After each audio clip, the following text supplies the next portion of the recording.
Hi guys, it's me, Coach Rosa. I only have a few minutes, but I wanted to jump on and chat with you for a few minutes about how important what you say to yourself is and how it really, really does matter. I am currently in a book club and we're reading What to Say When You Talk to Yourself, which I actually read in the 80s. I'm a personal development junkie. I've read all those books. I love those books. It's an oldie but a goodie. I highly, highly recommend it. Good morning. I'm going to put my glasses on because I can't see who's logging on. Oh, hey, Lynn, my neighbor. How you doing, honey? So what to say when you talk to yourself. And it's really reminding me of how negativity kind of creeps back into our lives. But what you say to yourself actually focuses your brain, and what you focus on expands, and we begin to live as if this is true. And I want you to imagine that what you're saying to yourself are all hallucinations. Hey, Janet, welcome. Thanks for joining me. Imagine that what you're saying to yourself is really not real. It's a hallucination. And if it were a hallucination, you'd question it. So you want to take those things you say to yourself in the back of your mind and say, is this working for me? Is this getting me closer to my goal or away from my goal? Now, I have a real example of the power of what we say to ourselves and the power of our minds and our beliefs. And those of you who probably haven't known me my whole life don't necessarily know this. But I was in a body cast. When I was 14 years old, I was diagnosed with scoliosis. And it was severe scoliosis, 56 degrees off angle. It literally goes into my shoulder. And I had to have surgery very quickly. Good morning, Barb. So I had to have surgery, and they had to put a rod in my spine. So I currently have a Harrington rod in my spine. It's probably 10 inches long or something, and it goes down my back. And I was in the hospital for 3 weeks. I was in a body cast for the good part of a year. The whole school year I was in that body cast. And it's I have stories. I do have a lot of stories about it. But let me tell you something. I was told by my doctor and he was a sweet older man. When you're a kid, everyone's older, right? But here's what he said to me. He said, Rosa, it's like taking out tonsils. I do this every day. You're going to be fine. He had that presence about him.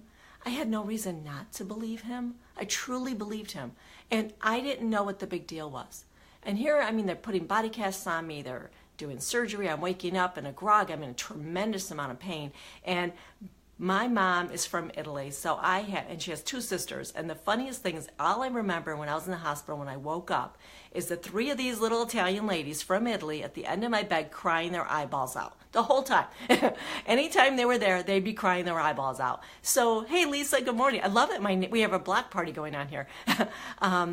And so I could have thought, wow, this is bad. What's going on? But I believed the doctor. I believed this was like taking out tonsils. And I know when I was a kid, all the kids at school were getting their tonsils taken out. And they would get to eat ice cream and Jell-O and popsicles. So there is nothing that was weird about that to me. I was like, okay, I'll be fine. And then when I realized I was going to be in the body cast for the good part of the year, I started crying to the doctor because I didn't know that. Nobody explained this to me. And he said, Rosa, it's one tiny time of your whole life, one short period of your whole life. You're going to look back on this and you're going to be so glad you did it, because you're not going to be walking around with a hunchback. You're not going to have all the problems that people have. You're going to be healthy. And here I am in my 50s, and I am very active. And actually the doctors are usually impressed by how flexible I am, or when I can do something. They'll say, how could you do that? And I go, I don't know, was I not supposed to be able to do that? I truly believe that the reason I bounced back and did so well is because I thought, this is like getting out your tonsils. It's behind me. I'm done. I don't have to go back and get them out again. And my brain grabbed it and it held it, and it went for it. Now, I'm not saying I didn't do other things to keep me healthy. I did. I went to the chiropractor when I needed to. I get massage. I take care of myself. I take really good care of myself so that I don't have those problems. But it boils down to, what do you believe? And who do you believe? And don't buy a prestige suggestion, by the way, because my background's in hypnosis, so I love telling you a little, tip about that. Prestige suggestions are someone who has authority is telling you something like it's a fact. Don't buy it if it's not incongruent with your values. So I remember my doctor saying to me once, this was probably years ago, something about arthritis. Well, Rosa, I mean, with your condition, your hips are pretty much likely going to get arthritis. And I said, oh, no, we don't do arthritis. How do I prevent that? So I'm not going to buy a suggestion instantly because your brain will grab it. That's why we have to be so careful what we say to each other, and start with yourself. But don't buy the negative suggestions. Let them go. If you are around me, you will hear me say that is not a positive affirmation if someone says something negative. I will also say delete that thought.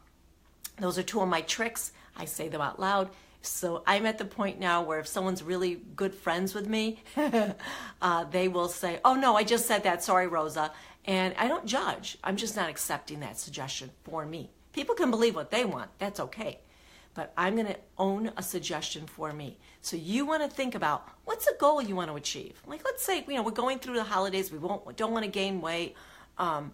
Or you want to achieve another goal outside of this. Look at your self-talk. Look at your belief. And remind yourself of where you want to be. And what if it was that easy? Think of something that's actually pretty simple to accomplish. Or once it's accomplished, it's behind you. And think of it like that. So maybe this is like putting together a puzzle. I like puzzles. I don't, but if you do, if someone likes puzzles, then this will change the way your brain looks at it. And that is the key, guys.